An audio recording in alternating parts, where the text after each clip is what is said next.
L'any 1714 Catalunya va perdre la seva independència.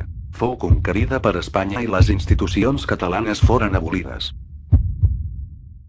¿Qué tonterías estás diciendo, tío? Si Cataluña era un territorio que pertenecía a la corona española y estaba luchando en la guerra de sucesión española a favor del candidato austríaco a ocupar el trono de España.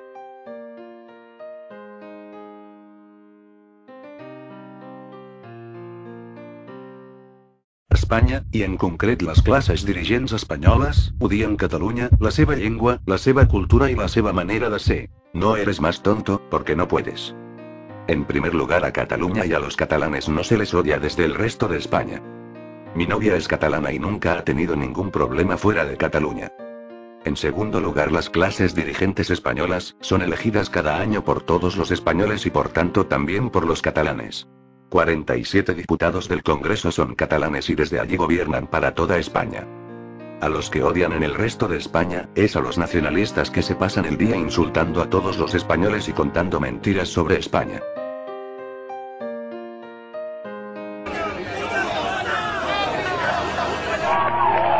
I per això, perquè demanem respecte.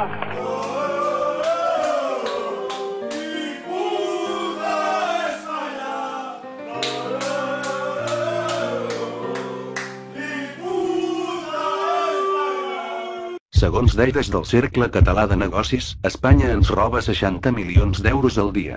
Sí, ho dic bé. 60 milions d'euros al dia. Això equival a 22.000 milions d'euros l'any.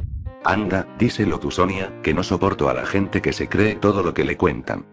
Totes les regions riques mantenen un dèficit fiscal dins dels seus països. I aquest seria el cas de Catalunya i Madrid a Espanya, d'Essen a Alemanya, d'Alberta a Canadà, etc.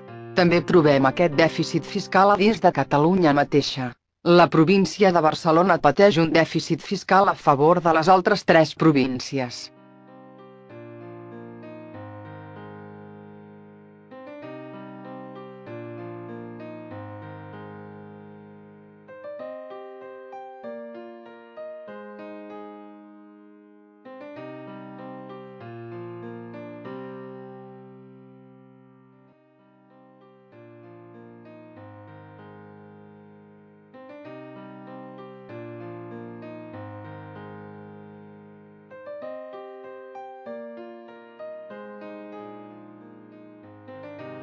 La província de Barcelona hauria de demanar la independència respecte de la resta de Catalunya per aquest fet.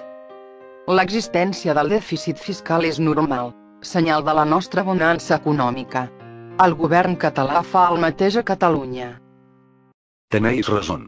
Los nacionalistas me han engañado, pero pienso contárselo a todos mis amigos.